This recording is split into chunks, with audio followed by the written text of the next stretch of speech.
Welcome, welcome, welcome in everyone. Welcome to Care Concierge with Care Patrol, where education is the heart of everything we do. We're so glad to have you here today. We have a guest speaker who we've had before, who was very well received, and we look forward to learning today what she has to share. If you're new to Care Patrol, you may not be aware of really who we are or why we do what we do. We educate our clients about what is ahead on their road of aging care and support. We provide guidance, advocacy. We tour people in communities if community placement is appropriate, and all that is done at no charge to our clients, just as this CEU is at no charge to you. And if our clients move into a community or use a service provider that we recommend, we are commissioned. So we remain free to our clients, which I hope will encourage you to share their names with us when folks need help that you know that we can help. We're going to be free and we're going to be helpful, and we're going to educate them like we hope to do. Well, I know we will today. We're accredited by the Alabama Board of Nursing and also the Alabama Board of Social Work Examiners. And this is 1.0 contact hour for you today. If you're a nurse and you complete the evaluation, we will be posting your hours within the week, usually on Mondays. And if you're a social worker and a nurse and you do the certificate, not if you're and both, but either or, you know what I'm saying. You get a certificate and that should come out within 24 hours. And if Ms. Friedman is so willing, we can share her presentation with you as well. Jessica Friedman is our guest today, and I invited her back after she did such a slam dunk job last time. And today's topic, which is her suggestion and one that I really love, is concerns when working with veterans. And she knows these concerns, Ms. Friedman does, because of her work with veterans disability. She also works in Social Security disability and railroad disability, and her firm has done that since the 70s. Her father started it. She is now running it and doing a terrific job for attorneys and a number of people in her office, and can answer a whole host of questions that you might have. So I'm very pleased to introduce to some of you and reintroduce to others Ms. Friedman. She is both a tax lawyer, so can consult on small business work as well as the aforementioned areas. Our evaluation link is in the chat room, and I'm posting it again. We use an online evaluation tool called SurveyMonkey, and we use a password protection on this evaluation so that we know that you presumably sit through the entire class. And that is the way that we show to the Alabama Board of Social Work Examiners that for those of you who are social workers, this is a live or face-to-face CEU. And I know it's important to you to have a number of those. I'll read the link out for those of you who may have joined by phone or may be working in the background as you listen to us today. Our evaluation link, which again is online at SurveyMonkey.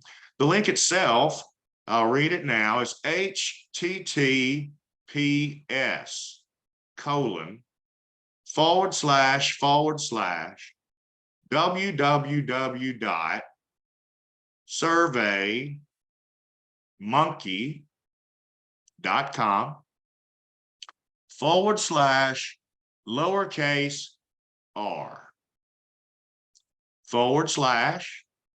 all uppercase letters Q R R 5 Q 3 X.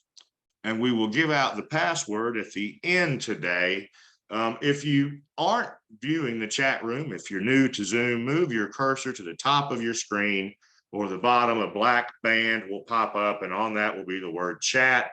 Click there and please add your opinions to ours and to others. I feel, and Ms. Friedman strongly feels as well, that we're all enriched and enhanced by your voice, by your opinion, by your experience. We learn more when we learn from many than we learn from a single person. Groupthink is always always, in my mind, preferable to a standalone person on an island with a bunch of ideas. So we want you to ask questions and participate, add opinions or experiences. And Ms. Weston, I'm going to type in the link again for you. It is in the chat room. If you can see it, it will be there. And Ms. Patton, thank you for answering her.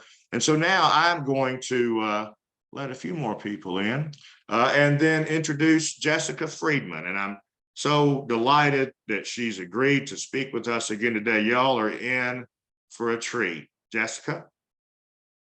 Thanks so much, Sean. I'm excited to be here to talk to you guys about veterans and some of the things that my law firm has picked up from our veteran clients. So as Sean said, we do veterans disability. We also do social security disability and corporate work, as well as some other areas.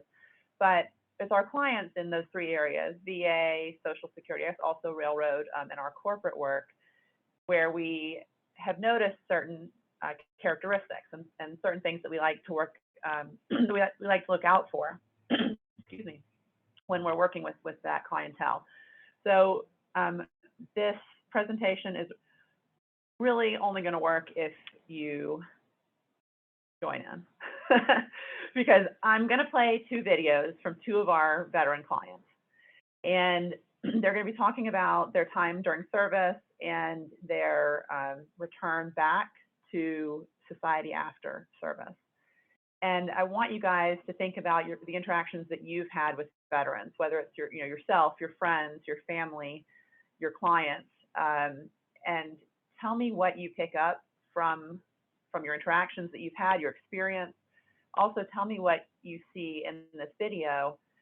The first one is going to be of our client, who we're going to call Pete. And when we finish, I'm going to ask you what you see and what you hear. What do you pick up about him? Things that you may want to keep in mind if you were talking with a veteran client. If this were your client, what are some things that you learn about him through this conversation with him?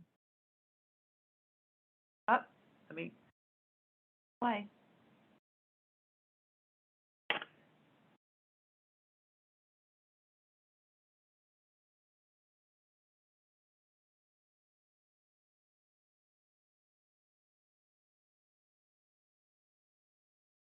Is he frozen? No. I don't know why it's not playing. Is it on the other screen? Maybe you need to do it because you're on two screens, right? Yeah. There you go. I'm not hearing the sound. I'm not.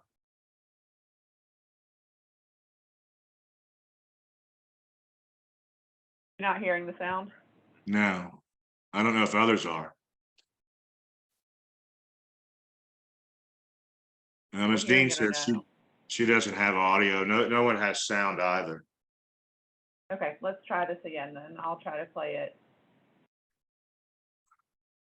a different way. Okay. Primarily on the station. There we go. Radio telephone operator, commonly referred to as RTO. I have seen dead people. I've seen Vietnamese dead, American dead. I have shrapnel in my right arm, in the upper part of my arm. It was pretty easy to come back. In this town, this area, you were not criticized or demonized like you might have been in other parts of the country. But I recall coming through the airport in California, and I don't recall what they said, but I was aware that they were not enthralled with the things that I've been doing or everybody else that came through there. Can you turn it up? For some period of time, months, occasionally I would kind of be disoriented about where I was or what was going on. I probably overreacted in some ways on occasions. And I remember coming home and using the F-U-C-K word in front of my mother. And I was taken aback that, wow, I didn't mean to say that. My Vietnam experience and my Army experience, I think, created a leadership instinct within me. But I was short-tempered, had very little tolerance, felt like I needed to be in command of the situation. I guess once you've been shot at, difficult to ever get over that. And as a young person, and with no guidance and no help, it took a long time to get over it. Looking back, and only in hindsight, I was in the initial stages of what I would characterize now as post-traumatic stress disorder. I don't even recall it having a name. You were just a crazy Vietnam vet. And it's a never-ending source of problem. I wonder how many Vietnamese civilians and soldiers have post-traumatic stress disorder. You never hear that addressed. We killed millions of those guys. And there's got to be tons of them that are that way. The Vietnam veterans or whatever, again, you see them walking around trying to relive the past. If I could just share with the world, no amount of therapy, in my humble opinion, will change someone who hasn't yet recognized they need to change. Lots of those people I see at the VA, I think their only life is having been in the Army. Till you recognize you have to change or you want to change, you never do. You just continue to live with it. Okay, so I'm hoping you guys could hear that okay. Yeah, you turned it up in the middle, and when I heard at least the last half, and I heard it all actually, but I mean, I thought midway PTSD when he described his anger, but what did other people feel about the gentleman? Ms. Patton heard most of it. So did y'all have like if he were in your clinic? Ms. Dean says, I commend him for seeking help and embracing this need to speak. I do too. Yeah, both of these veterans, they have since passed. You'll see the second one in a minute. But they did this. They came into our office and did an interview with us because they thought that it was so important to share their stories and show how people can change and what it's like, what that transition is like back to civilian life. So they did this purely for educational purposes. And so what was this gentleman's story? So he had made some change, and then how did that come about? Do you know, I mean, what became of him or how that changed his life? Well, he was a lovely man. But when he first, I'll tell you a little bit more about him in a minute. But when we first, a lot of our conversations starting out on the phone, you don't see the person immediately. And so, the first question is, does he look like what you expect of a veteran? In my mind, veterans tend to be clean shaven, very well dressed. But the thing about him, he has this long beard and it's well maintained, but he looks like he's kind of a backwoods guy. But he actually lived down the street from me in Birmingham. And he was a Vietnam vet. And those are the people that we tend to see who are kind of disaffected. They feel like they haven't been seen. Often our Vietnam veterans are in motorcycle gangs. But so when we first saw him and we saw that he didn't look the way that some of our other veterans did, we knew that there might be a little bit more going on with him.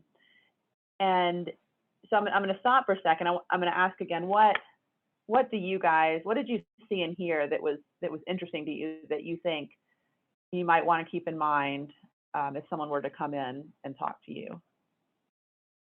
Mrs. Dean continued that she has a curiosity if there may have been some alcohol or drug use or abuse in the man's past. And Ms. Duhan says it's interesting that he was able to express empathy for those they were fighting against, PTSD. The empathy always gets me when he says that, because I think that that's something that came along later after he started getting therapy and thinking back about what had happened. Right. He said that his reception back into Alabama was fine. He didn't have as many problems versus when he came back through California. Different parts of the country are going to have different feelings about people who served sometimes, particularly when it comes to Vietnam. But he said that when he came back that he was disoriented. He didn't really know how to deal with things at first. He mentioned overreacting to things, and I think that feeds into the PTSD part of it. Right. But he turned out to be a leader. he said he wanted, guidance and wanted to be in control. And those are things that we see show up a lot. Miss Do you guys Patton, have any other thoughts? Miss Patton actually was letting us know that her father-in-law was in Vietnam, and he described to her his PTSD. As a night shift nurse, I have learned to always announce myself prior to touching him to wake him up to provide care. If you kind of quietly touch them to wake them up, they may choke you because they are thinking Absolutely. they're back in the jungles, fighting to survive and avoid sneak attacks. Wow. That's absolutely true. We find that when we have hearings, our clients absolutely will not sit with their back toward the door. Think about how many hearing rooms usually you walk into and the door is behind you. Like, if you think about going into court, the door's never in front of you. It's always behind you. And that's the same for Social Security hearings. It's the same for veterans and railroad hearings. It's usually a small room that you walk into and there's a desk in front of you. The judge is facing you, you're facing them, and the door is behind you. But our clients will not do that. And if they do, they will move their chair all the way to the wall so that their back is against the wall and they know there's no one behind them. And they will try to turn their chair toward the door. And if you ask them why, they say, I want to be ready. Well, what do you want to be ready for? I want to be ready if someone comes in with a gun. Well, you know that we're in a federal building. There are armed guards when you walk in, and there are armed guards outside the door. But that's not enough. That's not enough reassurance for them. They want to make sure that they are ready to react in any situation. So that is something that we see very frequently. That's fascinating. Ms. Dean continued, first, we do not judge a veteran based upon their appearance. Many young vets also have facial hair, tattoos, and an unkempt appearance. Okay. Absolutely.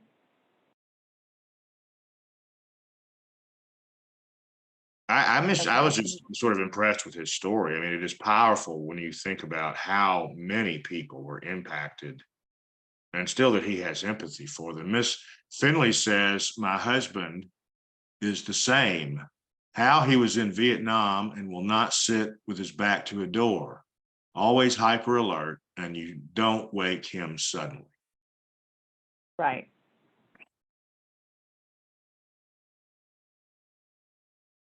Okay, so this guy, he grew up in Tuscaloosa. He was very familiar with the outdoors, which I think helped him when he went to Vietnam.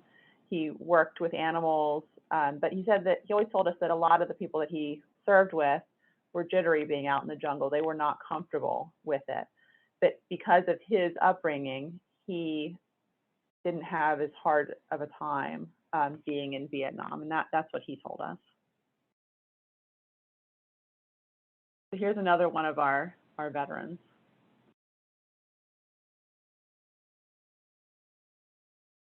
For you. There you go.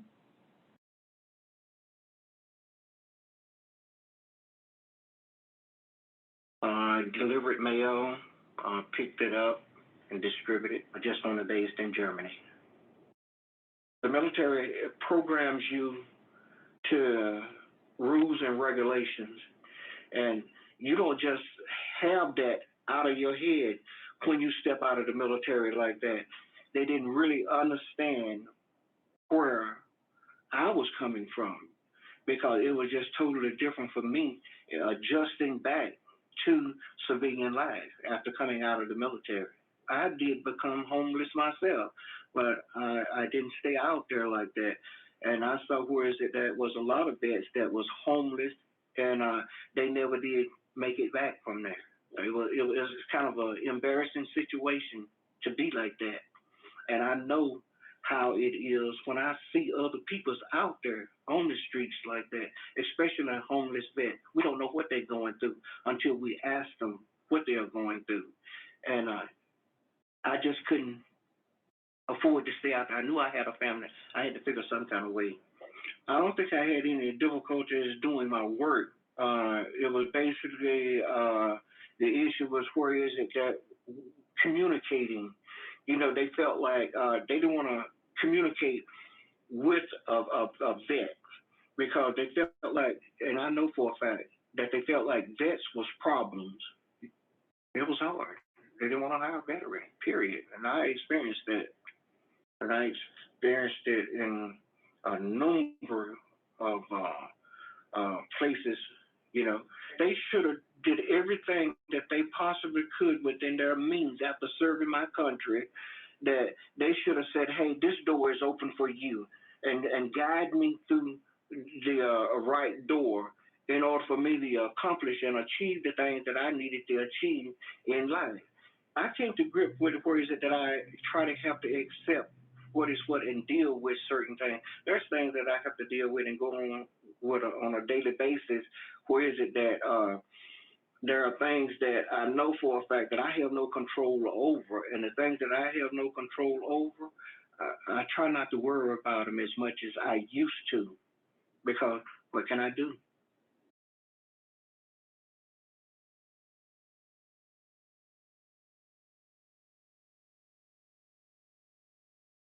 And what did you see in here? Some of the themes are the same as what you saw with the first veteran. Some of them are a little bit different.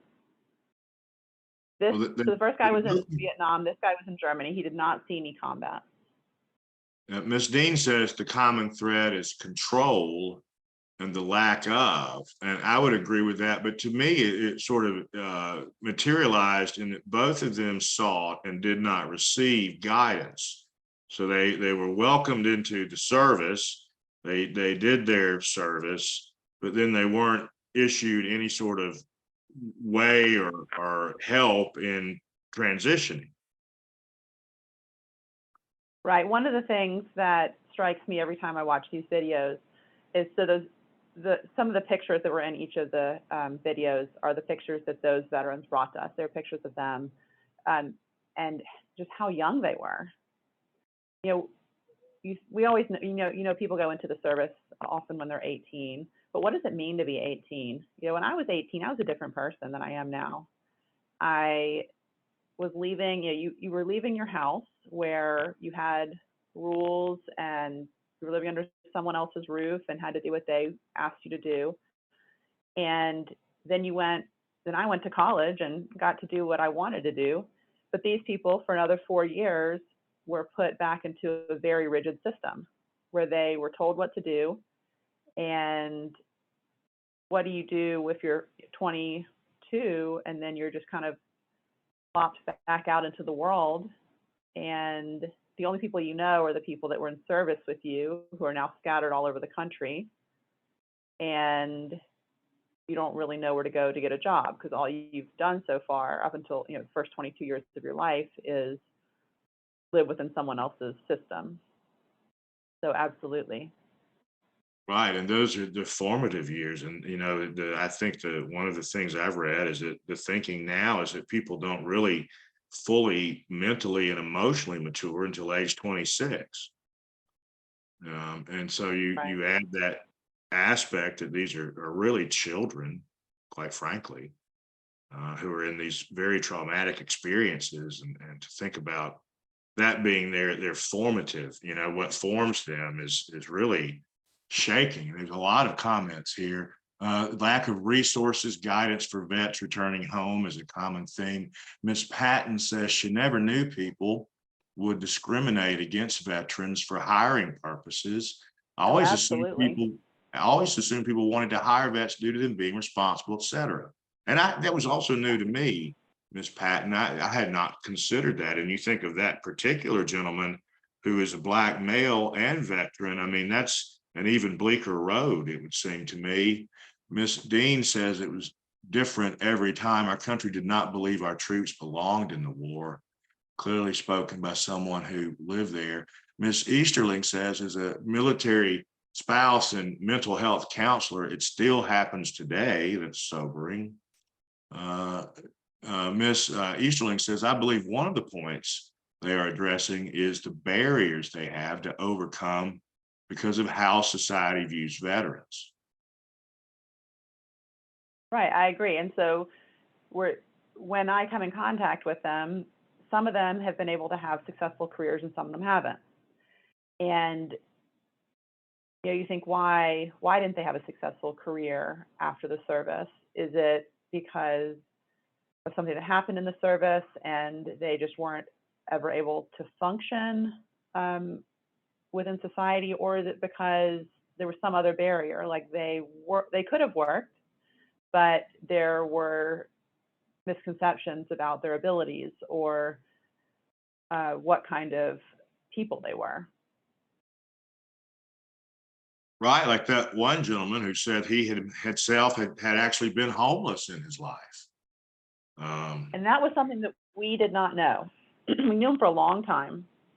So the second guy was not as accomplished as the first guy. He had been homeless, and we did not know that until he came in for this interview. And we had been representing him for a while at that point. He wasn't homeless while we were representing him, but it was in his past. It was something that he was kind of ashamed of, not something that he readily shared.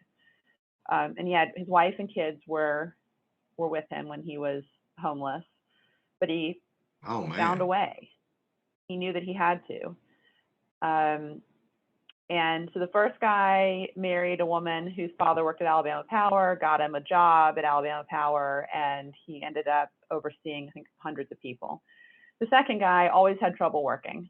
He had trouble getting a job, and really his wife ended up being the breadwinner in that household. It's just the effects of trauma. We've talked about trauma here with disorders and diseases and the effects that it has upon people, and most especially, again, young people. I mean, not only can it lead to disease down the road, autoimmune diseases foremost, but just the mental trauma, the potentiality for substance abuse or self-harm. You know, Go ahead. No, I was going to ask you, did you think things are or will get better in terms of the mental health support for veterans, particularly that generation, the Vietnam veterans? Yeah, so the first guy was Vietnam vet. The second guy was not. He didn't see any combat, but he still had some of the same threads. And that's what I think is interesting about it, is that he did have some trouble during the service with people not really wanting to interact with him, but not much. Mainly his problem was when he got back, and it was the adjustment part and not being able to find a job when he got back. And that's his trauma. He did not have mental health conditions from the service. He had other problems. Okay. What was I think I lost my train of thought. So yeah, 1/3 of all homeless are veterans, which is something that we just have to keep in mind. We always hear that statistic. And when I look at these people, our veterans, I see some common traits. Hierarchical. Who's in charge? And when they get out, they want to know, what do I do next? Oh, you asked about transitioning back. I do think the programs have gotten better. I've been involved in a couple of the transition programs. I can't think of what they are called. Down in Montgomery, they have a fair where they try to give the returning veterans access to resources and help them find jobs and explain, how you, I guess, get a house and help them get mortgages and how to transition back in. So they do have those programs. I don't think that they're as good as they need to be, but it's definitely a start. I have heard good and bad things about the mental health at the Birmingham VA. For the most part, I find that the mental health is quite good at the Birmingham VA. The physical may not be, because there's a lot of transition there. A lot of people who come in for a few years just to do a residency or whatever, and then they leave. They don't stay. But the veterans do end up cycling through all these doctors. Whoever happens to be on that service is the one that they see. So they'll see them for a couple of years and then they're gone. So there's not any continuity as far as what has been done, what hasn't been done. They have great medical record capabilities there. They've been on electronic records for a long time. So they can see what has, the new provider can see what has been done. But that relationship and the rapport that you try to build, if you've been through a traumatic event, it probably takes these veterans, a year before they start really trusting the provider, and the provider's gone a year later. So it's like every other year they're getting good treatment when they, because they have the rapport with their provider, and then every year in between they're not. Right. We We had find another, that the veteran, go ahead. go ahead, I'm sorry. No, we had another comment. Yes, it's, my late uncle was in the Army serving in the Vietnam War. He stated that he was unable to trust anyone after the war due to the occurrences, in parentheses, Vietnamese children throwing grenades at his squad, women firing arms at them, in parentheses. He was self-destructive for many years after returning to the States, and Miss Patton said this was the situation my father-in-law described to me. They literally used kids to kill them, so they were very distrustful of people. Absolutely. And that comes to, that I see that in my interactions with them. I see that particularly within their family interactions. A lot of them end up getting divorced because the communication, they don't have any way of communicating what they experienced to their family members. They will be, they don't have good relationships with their children. They will get divorced. It's very hard for them. So I see that, and I see the lack of trust, and that's part of it. So we find that they are. I'm sorry, Miss Pritchett, and I'm so glad for her to do this, because I love for people who work in the field that we're discussing to join our discussion. And she says, Miss Pritchett does, that she works at the Birmingham VA. The red clinic is the resident clinic, in other words, where residents are. But the blue and gold are not. The providers have been here for a while. Now, there was a doctor, I think Strassner, for some time, that I think is a brilliant doctor who was at the VA. And I'm going to probably side with Ms. Pritchett. He's probably still there. But she did say, I should add that these are the primary care clinics. I can't speak to the specialty clinics. Yeah, so some of them have been there for a long time. Some of them see turnover, and it's the frustration that I see with the clients is with the ones that have the turnover.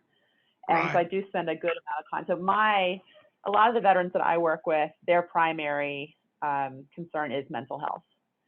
So that's where my interaction is with the VA or with the VAMC. And I have found that they get very good care on that front. I just hear the complaints about the other. But I do appreciate those comments. I agree. I think that those clinics are great. And I do have friends who also are some of the psychologists in those clinics. So that's part of the reason that I know that they're so good. So I find that our veterans are, in general, very polite. They're very thoughtful in their approaches to things. Of course, they do, just like anyone, they get irritated about things, but for the most part, they're very polite. There's a lot of yes, sir, no, sir. I'll try to do the best that I can, whatever we ask them for. So we do ask them to help when there's something that we need on their cases. We trust them to help with that.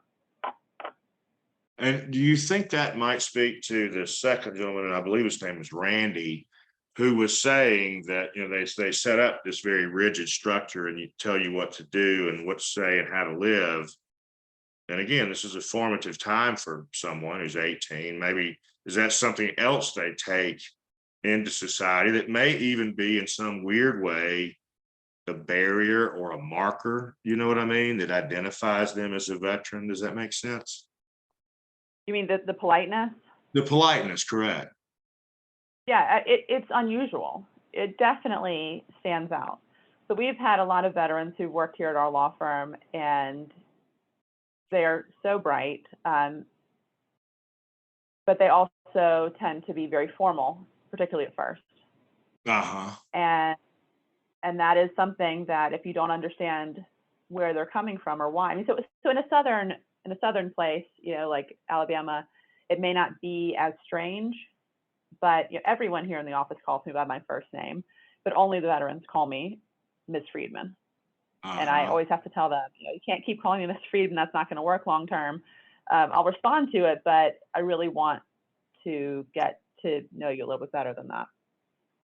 So I think it can be a little bit off-putting, particularly for people who are very warm. If you're working in an environment where people are very warm and talk a lot, they're outgoing, it may be seen as you being reserved or not being interested in getting to know someone as well. So I think that it can show up that way. Yeah. So for the most part, the veterans are respected and lauded. But as we said, Vietnam veterans are different. I think you guys have talked about that a lot. The war was unpopular for the most part, and where you lived in the country had a lot to do with what kind of reception you got, like we said. And although the Vietnam veterans were having grenades thrown at them, that's not the story that was being told in the United States. What was being told in the United States was about how we were killing them. And so, the My Lai massacre, when the numbers vary from 300 to 500 civilians were killed, that's what people were hearing about. And then you come back to the United States and you're associated with that, whether or not you were actually involved with it, whether or not you even agreed with what you were doing while you were there. That's not the point. The point isn't, I'm in Vietnam because I agree with what the government is doing. You were just doing your service. You were trying to help your country, and you weren't in charge of making those decisions. But still, you got the brunt of the hostility when you got home. Now, is My Lai, is So that the famous photograph of the little girl running and crying down up the street? Yeah, I think so. Yeah. So you think when you're 18, they sent you to Vietnam. You did what you could for your country, and then you come back and people aren't thankful. They just say, why'd you get involved with that? I was protesting. Why did you go? You shouldn't have been there. So you feel betrayed. You did everything that you could. You gave what you could. So a lot of our veterans, we find, are outspoken. They speak out for themselves, and I give them credit for that. Pay attention to, I did do something for this country. And they don't always want to follow authority because the authority got them into trouble before. That's So interesting we to me, see because you had stated, and I thought it was most interesting, that they were looking for guidance, or in a sense a mentor, I guess, and yet they disrespect and disallow authority. It seems to be like that would just be a difficult sort of dichotomy to live with. Yeah, I think that they wanted guidance. They didn't get it.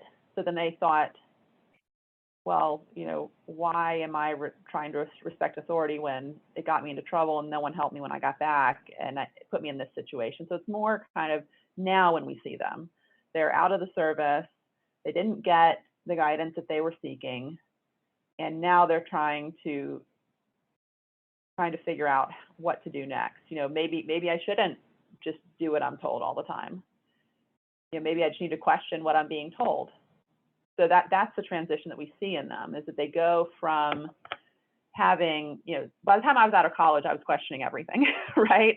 But these people are coming back at 22, and that's when they're not quite at that point yet. So later on, we find that they start to question more and more what was going on around them. It kind of goes back to being reflective about the situation they had been in, and it takes them time, just like it takes anyone time to work through trauma. And so we start to see that now, that sometimes they'll question us, why are you asking me to do this? And, I tell them, sometimes they agree, sometimes they don't agree. But it's just something that I know that I'm going to come across. I know that, when they come back, sometimes we see that their first real job is the one that they have after their service, where they're trying to find their place in the world. They often feel isolated. Like I said, they don't know, besides the people that they served with, no one really understands what they went through. Even other service people who were in a different place with a different unit had different experiences. So what do you do when you come back and your closest comrades are all over the country. It's hard to come back to a family where your parents or your siblings may or may not have served, and you know that they didn't have the same experiences that you did, even if they did serve. You saw different things, had different situations that you were put in. So they have trouble with that transition. And because of that, we find that our veterans often don't volunteer information. Our Social Security clients do not always mention that they're veterans. They want to be treated the same as our other clients we see. Sometimes we will, I always ask them if they're a veteran. And sometimes they want to know why I'm asking. And the reason I'm asking is because sometimes if you're getting veterans disability benefits or something like that, or your veteran status could help us determine how we're going to approach your Social Security disability case. Sometimes the cases can be expedited if you're a veteran under certain circumstances, and so I just need that information so that I know how to move forward. But sometimes our clients are very hesitant to provide that information. Our corporate clients is interesting or different. They're not disabled. They were veterans. A lot of them use their veteran status to get preferences, business preferences, contract preferences with the government. They're proud of it, and they use that experience to their advantage. A lot of them have had long careers in the military and then retired. So they come at this with a very different mindset of their experience. Most of them would say that they had a positive experience during their military career. So just to remember, what were they enlisted? How did they end up at this point? And one thing that goes to that is, so the first man that I showed, he was drafted because he was in Vietnam. The second guy got into some legal trouble, and the judge told him that he either could go to jail or he could enlist, and it was up to him. So he felt like he was caught between a rock and a hard place, and so he chose to enlist. And I think that also goes to why he was so bitter about things. It wasn't his choice, really, to go into the service, and then he wasn't treated well when he got back, and that just made it harder for him. So one of the things that we remind people is that your observations and nonverbal cues are just as important as what comes out of the client's mouth. And of course, you guys know that, you see it all the time. But if someone's fidgeting or they can't keep eye contact, you have to decide when to ask questions, when not to ask questions, and how to build that rapport. For us in the legal industry, we want to gather outstanding documentation. That's part of what we do during our face-to-face visits. But we mainly use these, our face-to-face visits, to develop a better understanding of what the veteran has gone through and to establish that trust and rapport. So as many of you have said, it is very difficult for the veterans in general to trust outsiders. I am not a veteran, so it is difficult for them to trust me sometimes. My father, who works here, is not a veteran, and so he has the same barrier when we come to talking to our clients.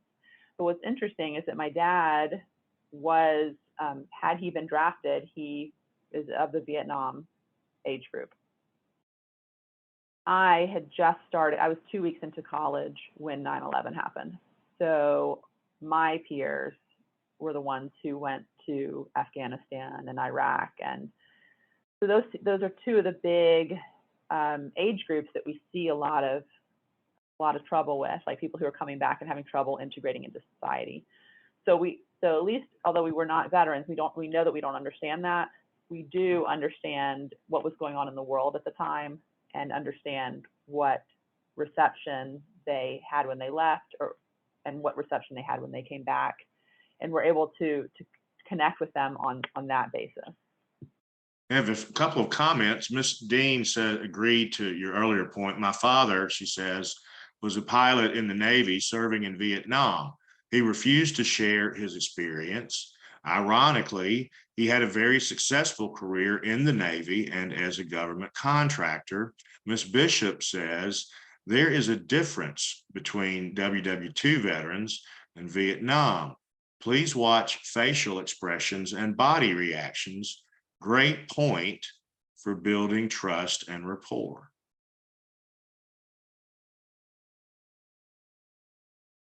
So in general, we try to be respectful, always look, your actions are going to be much more important to the veteran than your words. The way that you pay attention to them, that you don't touch them if they don't want to be touched, that you are aware of what their boundaries are. And remember when they served, because that's going to very often dictate how they're going to interact with people, what their experience has been. We always validate our clients' experience, even if we disagree with the way that they want to do things, or with something that they're saying. You don't have to agree with everything if you want to guide them in a different direction, but you have to validate that you've heard them, because they've spent plenty of time, enough time, hearing from people who disagree with them and will not validate what they saw. You can't say that didn't happen.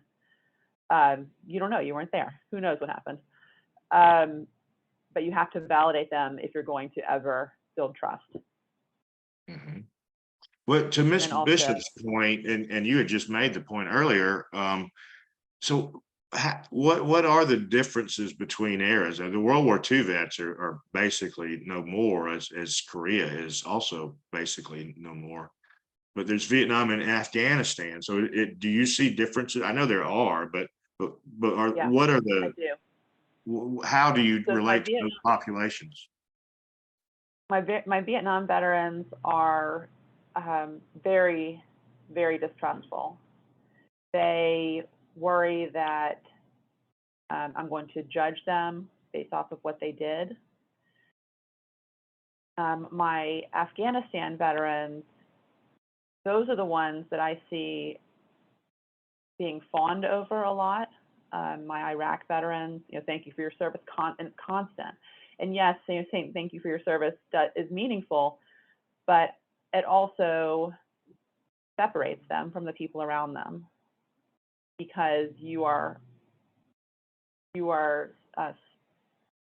singling them out for something, and sometimes they don't want that. Sometimes they have been from Iraq and Afghanistan. They were welcomed home. Thank you for your service. We really appreciate the work that you did, which is different from the reception that the Vietnam veterans got. So we just try to remember that. So the Vietnam veterans may not want to, both groups of people may not want to self-identify as veterans, whether it's because the Iraq veterans just want to be, they just want to be a normal person with everyone else. Or it could be our Vietnam veterans who are worried about you judging them. So it's for different reasons, but they still may just kind of want to blend in and not have any attention called to them. But so when I say remember the era, remember that from my experience, people who were in Vietnam have a much more difficult time telling me that they served than the people who have served more recently. So I listen for the cues about the various things. Some things are going to be harder for them to talk about, some things are going to be easier. And I try to provide as much information as possible. Even when we can't help someone who calls, we try to point them in the right direction, because that's the least that I can do is tell them, what you've been told so far is not correct, or it is correct, or this is what we think might be the next step for you. And we let them take the lead as to when in the conversation they're ready to talk about various things. And it's true that you do that, because you've done that for my clients. I want to point that out. I mean, you're a wealth of information and help.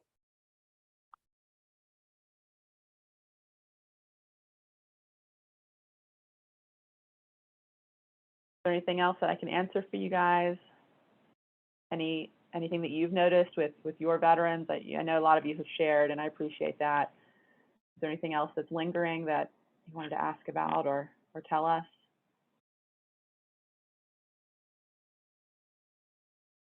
I'm just fascinated, by many things. One, the difference which makes perfect sense in the different eras. And then the other thing that strikes me too, and it's a question I have is there any difference between, in terms of the experience returning, between those who enlisted versus those who were drafted, like in Randy's case, really essentially against his will? And then if you think about Vietnam, I mean, so many of the people that had the ability to dodge the draft or protest were white elites. So if you look at the disenfranchised whites and the disenfranchised blacks and the poor, they always go to war. And so is there a difference in that experience? I'm sorry, in the returning home experience for them? Right, and the returning home experience, from whether one was enlisted and was willing, and versus those that really had no choice. Yeah, I think that there is. I think that the people who were drafted, if something went wrong, then they're particularly disgruntled about it, which makes sense. Right. If you chose to serve, and that that was very honorable, but if something went wrong, you also know that you made that choice, even if you don't think you should have been put in the situation that you're in. So I think that there are smaller differences between them. And the woman who said that she works at the VAMC, she may have more thoughts on that than I do. Ms. Dean says, I believe the treatment of the Vietnam veterans has led to the improvement in services to newer vets. Would you agree? Oh, absolutely. Because just like that first veteran said, they didn't know what PTSD was. And once it got a name, that's when all the Vietnam veterans went, oh, that's what's been going on with me. I've had all these behaviors and everyone thought I was crazy, but it actually is part of a condition that now we have a name for. And it gave them, gave everyone a framework within which to understand what this type of trauma does to you. And then they could see it as the newer veterans are coming back. So they could handle it from the beginning. Right, that's so important. Miss Bishop, this is nice, Miss Friedman. Miss Bishop says, you are a blessing, affirmation, and validation. And thank you for serving others. And I would agree. And like I said, I know for a fact you've helped some of my clients, and who just, as you said, just to let them know, unfortunately, in their case, you really don't have a case. But it's like having a diagnosis. Yeah, having a diagnosis. And like you said, and I love this about what I do, is you can't help everyone. But if you can just give them a number, right? The next person to call, who may then give them another number. But because I've been in that situation, and I'm sure many of us, others have, when you're in crisis, and particularly in a health crisis, and it's child, in my case, you'll do anything. I mean, you'll call anyone. And so many people say, I'm so sorry, I can't help but call this person. And you know what? For me, that was as much a blessing as if they had given me all the answers in an hour, hour and a half. They're saying, hey, I can't help you, but here's someone who can. That means so much. And I'm sure that's probably maybe what your point is today, is that if we encounter veterans in clinics and settings, to look for these cues and to be that person that says, hey, how can I help you transition? What's going on? Right, and it may not be direct provision of services. It like you said, it can be a phone number, or sometimes it's just hearing them out. I mean, like I have people who call and they want help with something, and I tell them, unfortunately, you don't have a case. I'm not going to give you someone else's number because really there isn't anywhere to go with this. But the fact that I listen to them and explain to them why they are at this point, why there isn't anything else to do, and I've validated what has happened in their lives, they'll cry and thank me just for listening for 5 or 10 minutes, even though I'm not giving them the answer they want to hear. You are a blessing. Thank you. Appreciate it. Ms. White says big difference in WW1, WW2, and Korean War. The country was behind the military and saw the need for the war. Vietnam War was a political war and the country was not behind the military. Vietnam veterans were not supported when they came home. They knew the country was not behind and supportive of this war. The wars fought differently. Wars were fought differently. Vietnam vets were not supported. I would agree. And it's interesting to me that the first vet pointed out that really life was a little easier in transition in the South than in the East Coast or either coast, I should say. Right. I'm so fascinated about Afghanistan because that's my generation. I was just graduated college in 80, what was that, 90 or 91? And the war started and I was concerned, quite frankly, about being drafted, and then it was over. I mean, that quickly. Right. Yeah. And to say that that's not a political, I mean, if Vietnam was a political war, that certainly was. Right, but the reception was different for the people who came back. Yeah, and it changed, that, and then that, in 9/11, I think changed the perception of not only veterans and service people, but police and fire and EMT and other, support people who really do spend their life serving others. And yet for so many, really, I guess since Vietnam had really been, like they said, judged and looked down upon. And so it was sort of a resurgence then of pride and service, I think, with those wars, which I'm sure made it a little more palatable to them to come home. Well, it's the end of the hour, and I'll give out one more time. I'm putting into the chat room, and thank you all for a great discussion. And thank you, Ms. Friedman, for bringing it up. Our evaluation link one more time is https://www.surveymonkey.com/all uppercase letters QRR5 Q3X, and the password I'm typing in, hopefully I spell it right, to the veterans with a capital V. Veterans plural is the password. Veterans is the password today. Ms. Friedman, do you have anything else you'd like to leave us with? No, thank you for having me, and I really appreciated the discussion. I really always enjoy hearing about particularly family members and their experiences with their fathers or their husbands who've come back from service and navigating the ups and downs of that. So thank you for sharing that with us.